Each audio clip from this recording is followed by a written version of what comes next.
Bismillahirrahmanirrahim. Assalamualaikum warahmatullahi wabarakatuh. Maha suci Allah, segala puji dan syukur kita panjatkan kehadirat Allah Subhanahu wa Ta'ala. Semoga kita selalu diampuni dalam ampunan Allah, berkah dan ridho Allah Subhanahu wa Ta'ala.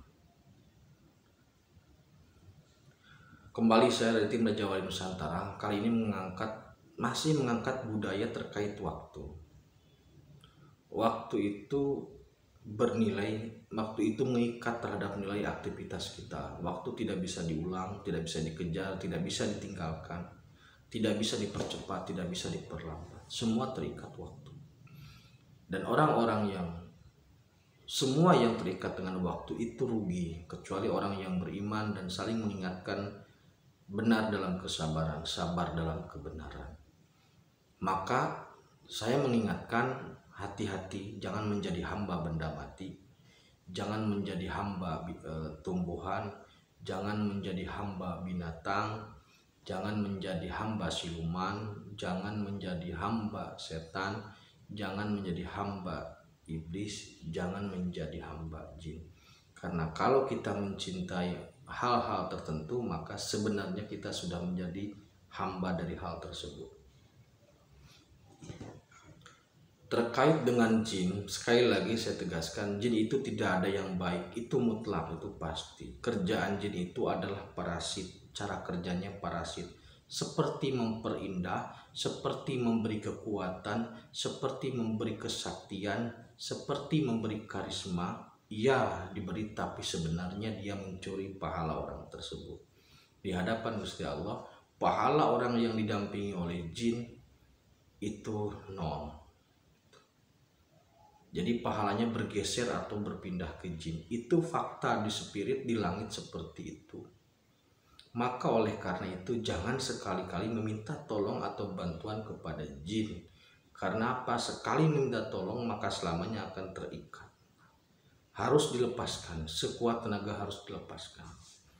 Karena jin itu manis tawarannya. Dia mengalir seperti air Sufiyah. Karakternya Sufiyah, mengalir seperti air, menghanyutkan tapi menenggelamkan. Itu jin. Pergumulan jin yang pertama di kesaktian. Jadi dia yang memberi kesaktian, kita yang memberikan pahala, menukar kesaktian dengan pahala.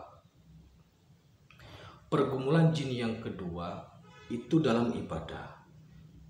Kita mendapatkan karisma dan sanjungan, tetapi ditukar, dibayar dengan pahala yang harus kita berikan terhadap jin.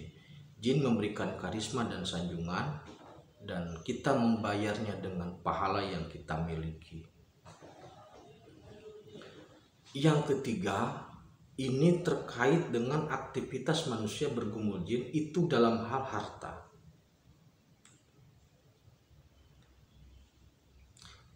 Kalau siluman, karakternya malas bekerja, pingin kaya. Muda poya-poya, tua kaya raya, mati masuk surga. Itu karakter siluman. Kalau karakter setan, itu menghalalkan segala cara. Jadi kalau orang sudah berdampingan dengan karakter setan atau dengan setan, itu dia menghalalkan semua cara dan mulai berpaling dari Allah. Tapi masih ingat, karena belum kelas iblis. Kalau sudah kelas iblis, itu dia sudah lupa. Kalau kelas jin, itu dia masih seimbang antara pekerjaan dan ibadahnya. Jadi ibadahnya itu dijadikan sebagai alat untuk mencapai ke pemenuhan harta itu. Anda mungkin pernah mendengar, kalau ingin kaya, amalkan ayat ini sekian ribu kali, setelah ini kemudian puasai. Dan benar kaya. Nah, itu jin yang membantu di situ. Kalau siluman membantunya langsung dengan berupa benda atau barang berharga, logam mulia, tetapi ditukar nyawa. Kalau jin tetap memerlukan aktivitas tapi di backup ibadah.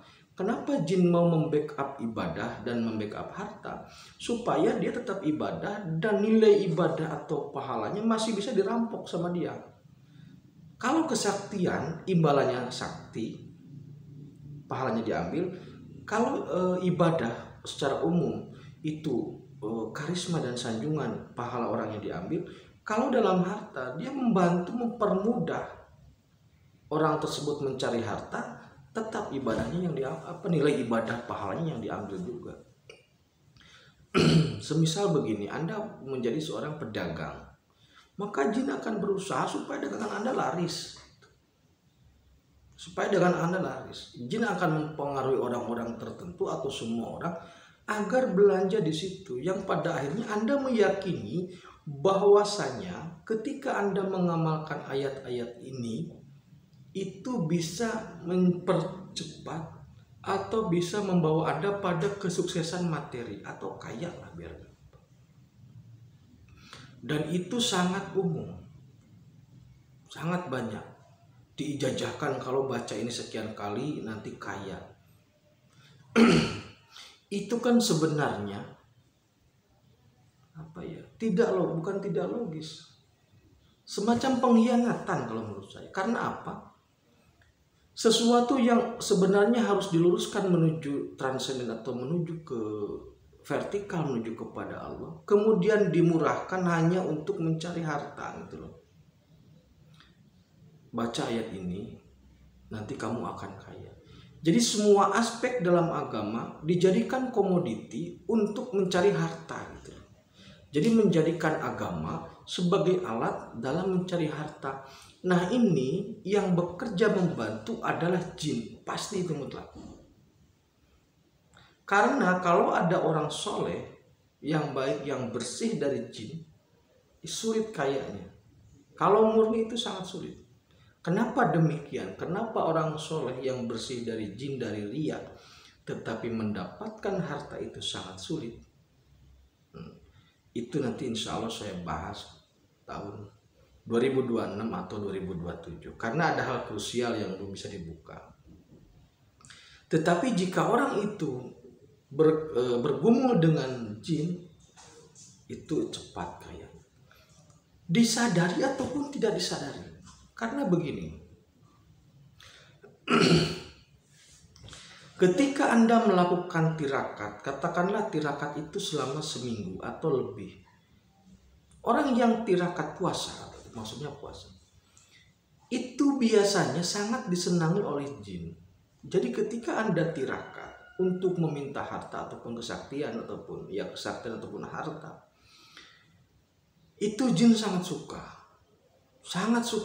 langsung merapat semua jin ke situ, menawarkan seperti sales, menawarkan dengan janji manis, Anda mau apa? Mau harta atau mau kesaktian? Kalau mau harta, ini usahanya, amalkan ini, nanti insya Allah sukses. Manis seperti sales. Apakah itu sales otomotif atau kartu kredit? Nggak tahu lah. Jadi jin itu seperti sales kerjanya, merayu untuk menggunakan jasa dia. Nah, ketika seseorang itu terus beribadah, mendapatkan harta, semakin dia kencang beribadah, semakin mendapatkan harta. Jin itulah yang membantu dan sebenarnya pahalanya dia yang hilang. Nah, hal inilah yang kemudian mungkin tidak banyak orang yang mengetahui tentang peran jin, terutama terhadap orang-orang yang berperilaku baik. Begini maksudnya, ada banyak orang yang berperilaku baik tetapi menggunakan jin sebagai media untuk membantu orang lain. Sekali lagi, ada orang-orang baik yang niatnya baik membantu orang lain tapi menggunakan media jin. Itu sangat disayangkan. Kenapa sangat disayangkan?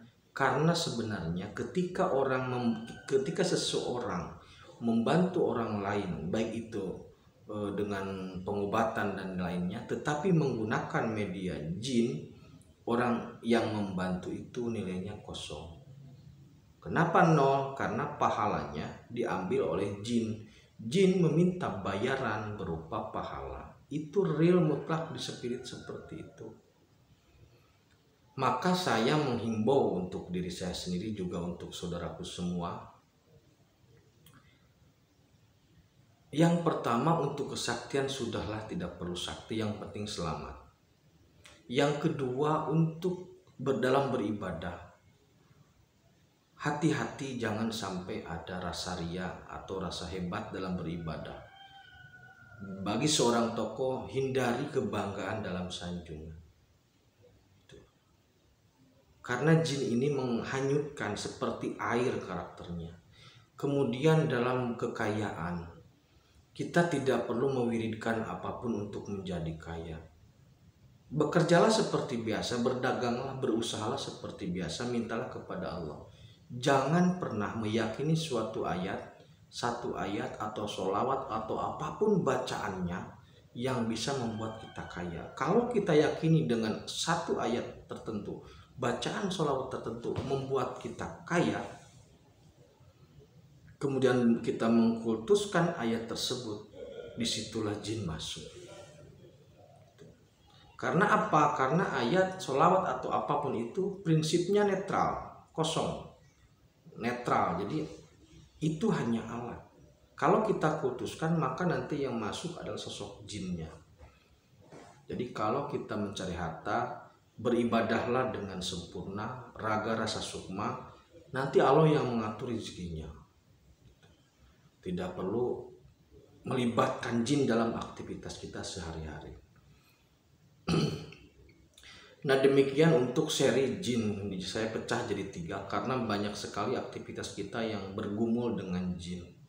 Di video-video sekarang itu banyak sekali orang-orang yang kesannya membantu tapi menggunakan media jin. Banyak sekali. Semoga Allah melindungi kita semua. Tetaplah beriman dan beramal soleh, saling mengingatkan karena kita semua akan rugi jika tidak beriman, dan saling mengingatkan benar dalam kesabaran, sabar dalam kebenaran. Semoga Allah tetap melindungi kita, beriman dan beramal soleh. Terima kasih. Assalamualaikum warahmatullahi wabarakatuh.